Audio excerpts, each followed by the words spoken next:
can I make one request? Do you mind though if I could be shot in the head? And they then discussed this, and the mullah, another mullah, was discussing, and they said, yeah, okay, we'll grant you that. So then it's like, oh my God, so I am being executed.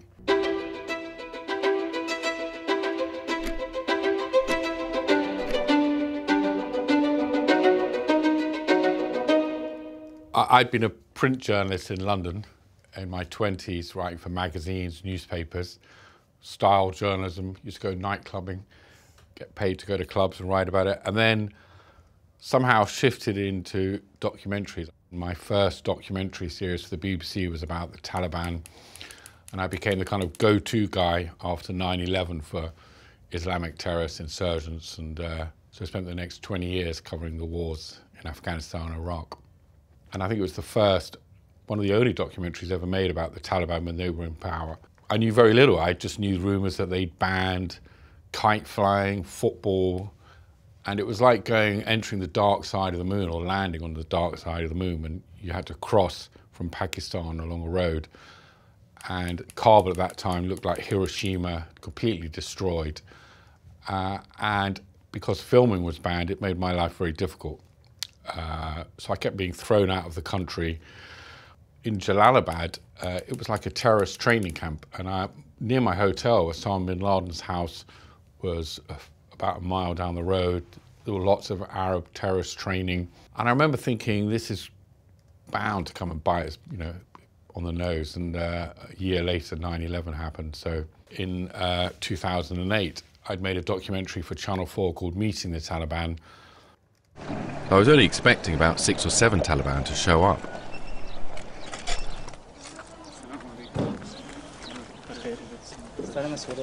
This compound is now full of Taliban. Assalamu alaikum.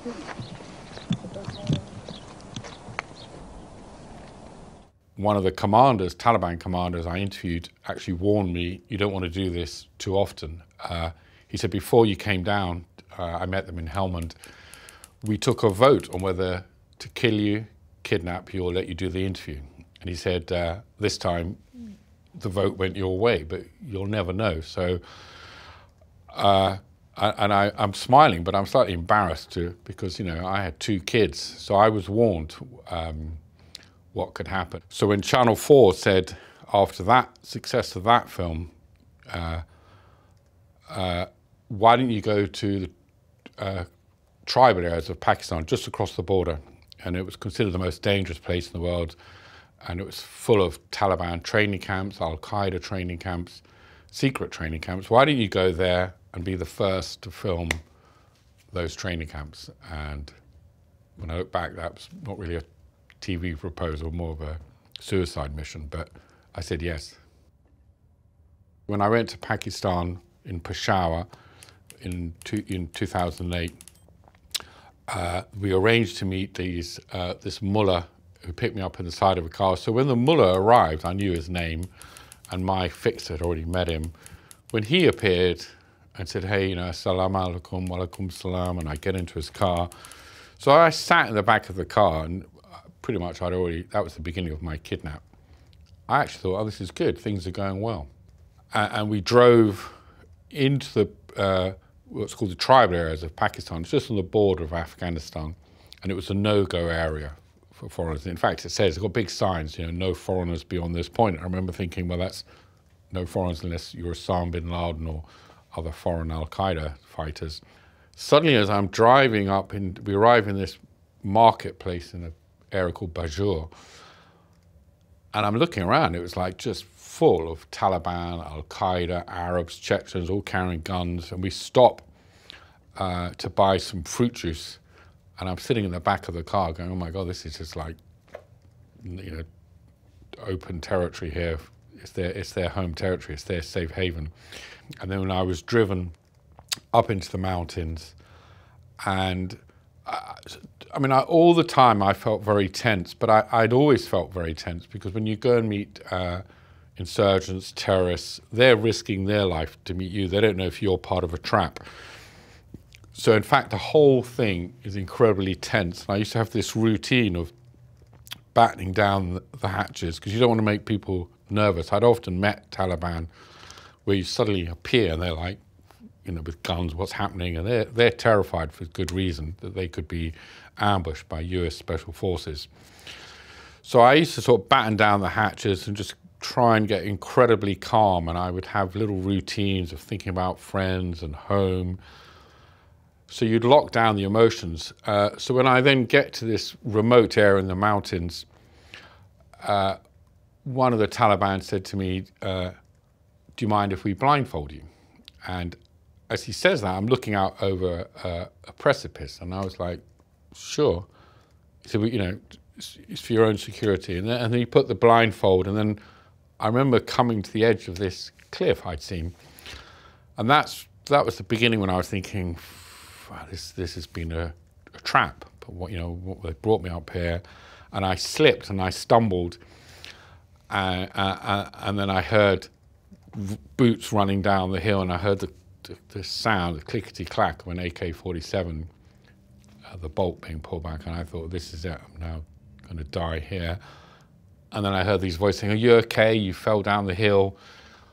And they then, I was like, oh, and they said, you know, you lost your footing, sorry. And they brought me into this safe house where I was blindfolded. But at this point, they were keeping up the pretense that I was there to make a documentary about their training camps. And also they promised that I would meet the leader of this group, Siraj Haqqani, who's now one of the de facto leaders in Afghanistan. You understood that you've been kidnapped. Yeah. What were your initial emotions? I think what the truth was, I already knew I was kidnapped, but you don't want to admit the worst has happened when you don't have to. You don't want to confront that news. And when there was no doubt was the mullah who I'd met on the side of the street. He was in the room with us, and he'd been our point of contact, in the chain of trying to get access to these Taliban commanders. He was sitting in the room. Suddenly this Taliban commander comes in with two guys with their black turbans around their face and guns. I'm lying in bed. This was my third morning in captivity. And I've been told, don't worry, you're just in here. And the mullah was sitting there who'd set up our meeting. Suddenly this commander comes in and starts gesticulating and shouting. And I could understand the commander's gesticulating and the mullah was pleading. And then obviously something went wrong. And suddenly these two guys put a hood over his head, pulled him outside of the room, of this tiny room. And I could hear him outside the door. And I could then hear the flurry of blows of AK-47s hitting his bodies and boots, and the thwacks and what sounded like, you know, the barrel of the gun hitting his teeth. And the whole time as I'm listening to this man being beaten, this commander, who then I realized he was the guy in control of our kidnap, he just looked at me and held my stare the whole time to see my reaction. And then I heard this body being dragged off into the distance. He said, don't worry about it. We kill and arrest our guys all the time. Nothing to worry about. And he said, we're going to investigate you. So we'll just stay here for a few days. And my fixer wasn't there at that point. He traveled separately. So I'm in a very tiny, it was like, 7 foot by 6 foot.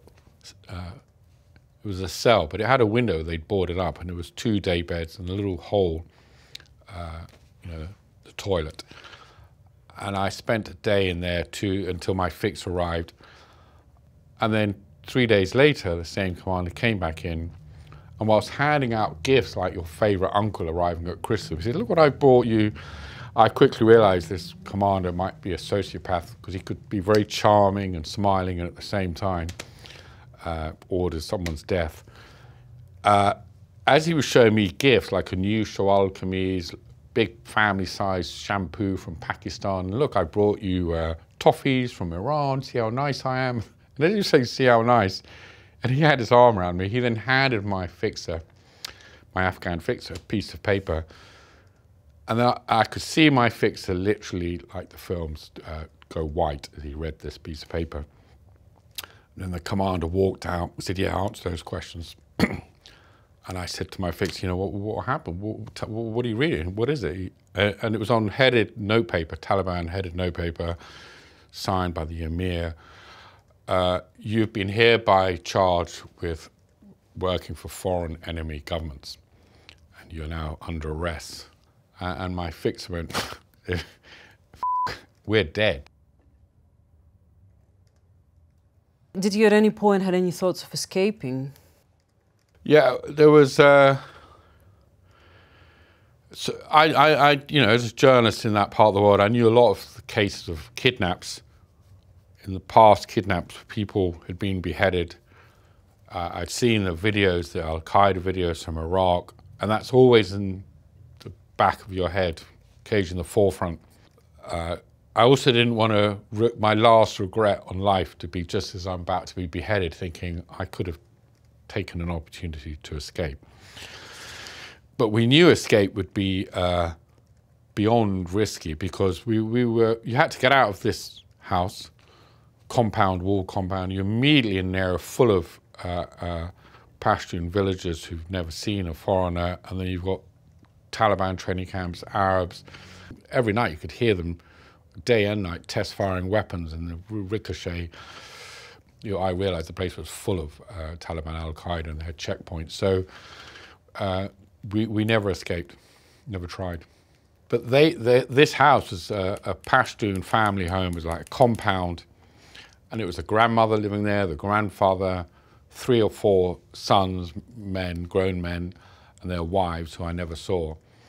But I became intimately aware of, through the sounds, I could hear the women outside in the courtyard making bread in the morning and putting on the firewood and making tea.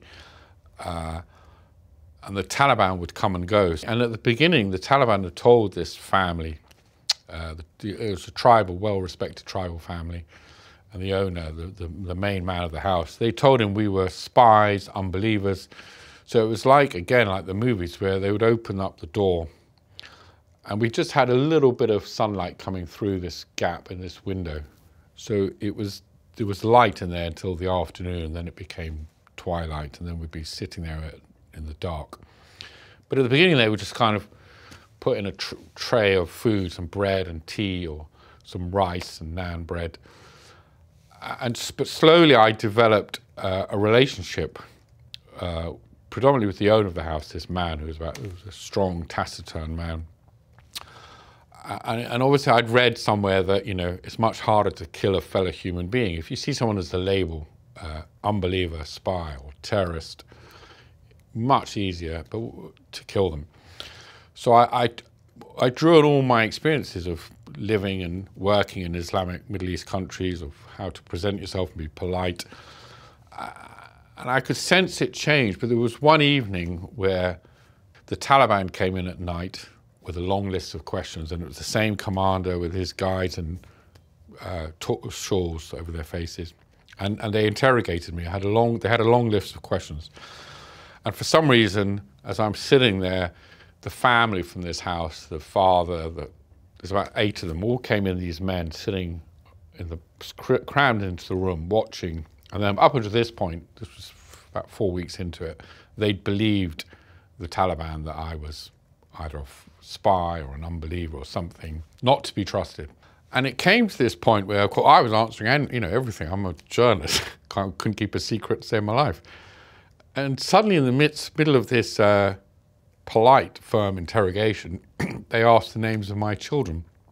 And I just suddenly felt, I can't give you their names. And I just said it. I said, I'm sorry, I don't mean to be rude, but I just can't give you the names of my children. And this Taliban commander said, like, no, you've got to. I've been given this, you've got to tell us. And of course, they need those things for proof of life. Questions like that can be used in a ransom negotiation. It wasn't courage or stupidity. I just was unable to hand out the names of these 2 innocent children. And I actually said, look, I don't mean to offend you, and I wouldn't ask a Pashtun man the name of his wife. I can't bring in such innocent light into this dark business. And the guy said, well, we'll have to shoot you. I've been ordered to shoot you if you don't answer any questions. And the masked gunman puts a gun to my head. And And I felt nothing. I actually felt like, I'm sorry to let you down. I can't give you the names of my children. And they pulled the gun to my fixer's head. I said, well, if you don't give us your children's names, we're going to shoot him. And I'm on stage at this point because the family are looking, but I'm not aware of them. And I thought, oh, they're going to kill my fixer. So I was like, okay. And I was careful before. You never condemn them or get angry. And I couldn't help myself. This was the only time I got emotional. And I said, well, my oldest son is called Luke, and my youngest son is Gabriel. And tomorrow next day he's going to turn 4 and wonder why his father hasn't called. And I started crying. And to great luck, of course, Gabriel is one of the holiest names in Islam, the Archangel Gabriel who brought down the Quran to the Prophet Muhammad. So this had a transformative effect because these tribal elders in the family who'd been told, all these men, warriors, that I was an unbeliever, suddenly seeing this weak Western man realizing that he's prepared to die rather than give up the name of his children. And he's named one of them after one of the holiest names in Islam. At that point, the family, everything changed, and the Taliban lost face. It was a bit embarrassing for them. And from then on, the family used to come in, bring me nice food. They actually offered me tribal protection, PANA, in Afghanistan, which meant the Taliban wouldn't be allowed to kill me under the roof. It's kind of weird protection. If you leave the house, you can get killed.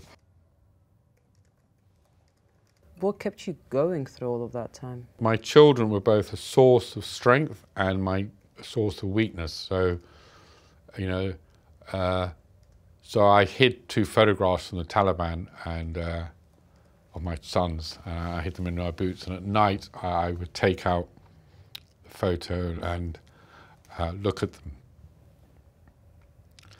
And if you looked at them for 1 minute, it gives you strength. If you look at it for longer than a minute, it breaks you, because I realised I'd let them down. And it's strange, you know, I'm talking about it now. And I think when you've had a very intense traumatic experience, it never fades from memory. So the minute, you know, you can immediately be back there. So I remember writing a letter. Dear sons, I am your father. You don't know me, but I loved you more than anything in life. And I realized my son, age 7, when he grew up to be 17, who didn't know me, had never had a father around to ask questions, he'd be like, F you, you know, if you love me so much, why did you go off playing Russian roulette with terrorists? So one thing I would do is, feeling so connected, I would kneel by my bed as I would by the bath in London when it was bath time for my 2 boys. So when they were babies. So at the time I knew they were being bathed in London, I would kneel down, close my eyes, and because I was just stuck in this dark cell for 3-4 months, within seconds I was there, and I could feel the contours of the skin beneath. I could hear them squealing with delight. So I would bathe them every day. So things like that to keep you going. So how did you escape? Well, it was like this. Thinking back now, and in fact, the worst point is where you think you could be released, because then you let down your guard, and then the worst thing that can happen to a hostage is you'll get your hopes raised. So there was at one point, the Taliban commander came in, burst into the room with a sat phone saying, "Great news, your TV company want to negotiate." I'm like, I know, and I could think, oh, I'm going to see my kids at last.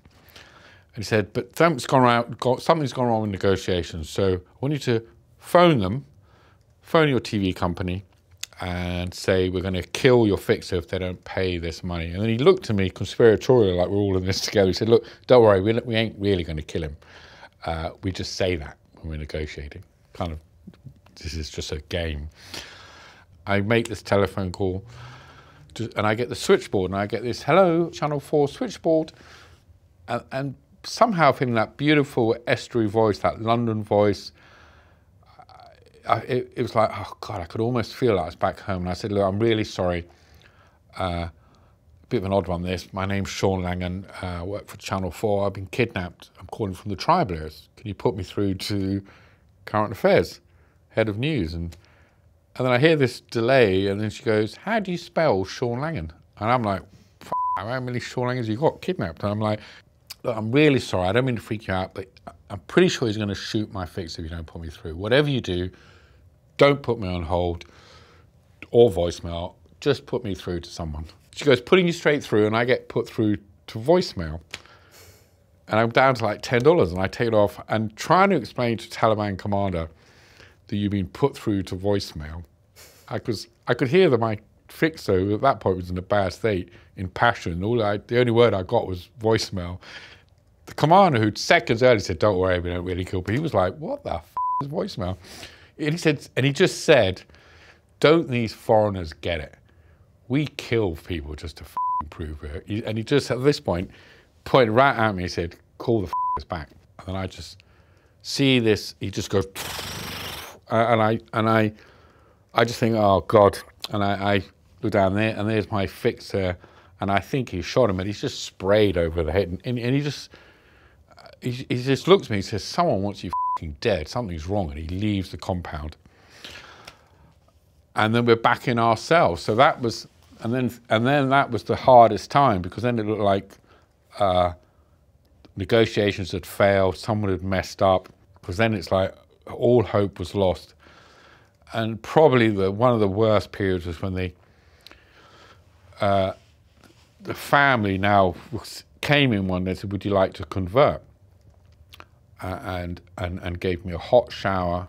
We were using a bucket of cold water, but they warmed up. So I had a hot shower and a new shawal kameez. And they asked me to convert, and I was convinced, because they said it's not good to die without converting, that these were my last rites. I'd been given a hot shower, some food, and then in fact, when the Taliban came back, it looked like there was a guy there whose job it was. He had a big knife, and I said, look, can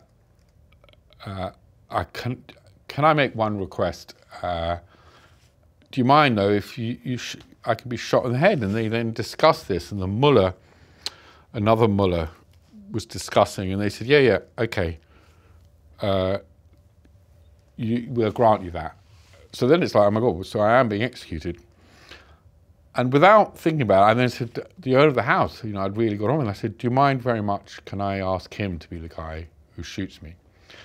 Because my feeling was, if you're going to be shot, it's that horrible moment of fear, like a mugging. But actually, if it's someone you like and who you've spent time with and who's putting you out of your misery, it's just like, he was so touched that I appointed him my executioner. He cried. And then 4 days later, the negotiations started again.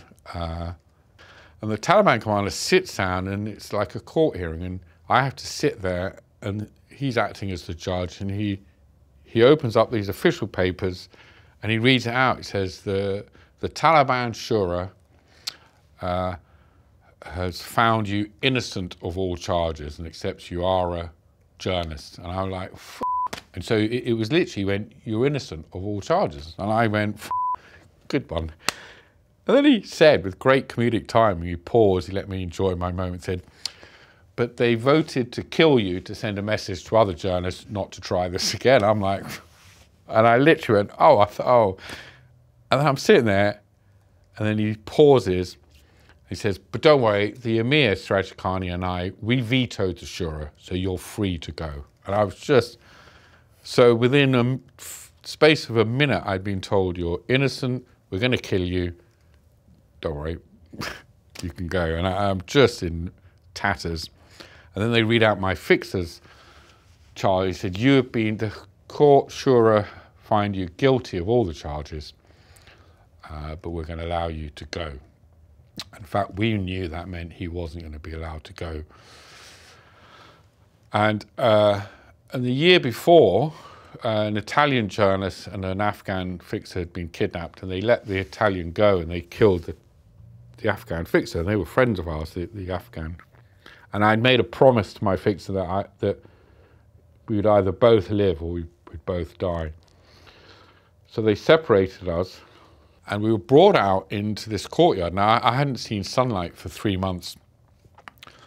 And I see my skin for the first time, and I'd lost 3 stone in weight. And I'm thinking, I look f***ed. So at this point, I leave the mountains, this house, get in a car, and then they asked me to put a burqa on. So we had to change cars. So in the back of a car, I had to put a blue burqa and these sort of patent leather ladies' shoes. And they said, you need to just wait on the side of the road. We're going to go and get another car. And as I'm looking out the filament, I see about 30 guys, Afghans and Arabs, covered in dirt, guns, obviously coming back from the front lines across the border. And they're walking directly towards me. And I'm thinking, what is the lifespan of a white guy dressed in a woman's outfit? I mean, I'm dead twice over here. And they just ignored me. And then the Taliban came in their car and said, come on, in you get. And they drove me to Peshawar. And then I'm kept in a little room in a 3rd place. And that's when they're negotiating with my negotiators. And they say, we've got it. And they're talking about this package. We've got the package. We're going to deliver. And that's, you know, I've made this vow to my Afghan fixer that I'm not going to do what the Italian journalists did and leave him. So I say, no, I refuse to be released. And I said to the guy on the phone, I said, no, you tell him I'm not going. You'll have to kill me. And he's looking at me, and all the guards looking at me. I'm like, well, unless you release my fix, I'm not doing it. And I turned away, and I say to God, I've got about 10 seconds of this kind of faux courage that if this doesn't work, every sinew in my body wants to be released to meet my children. They looked thinking, this deal's about to fall through. And they went, all right, we'll release the fixture as well. And we were released together. And we've bundled out of the back of a car. I've got a hood taken off, and this big fat American guy shakes my hand. He says, welcome home, sir. And I start crying.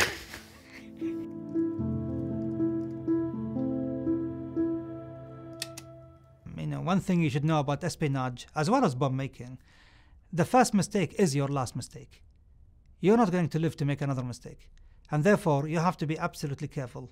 You know, one wrong word, you know, and you are a head shorter and 6 feet under.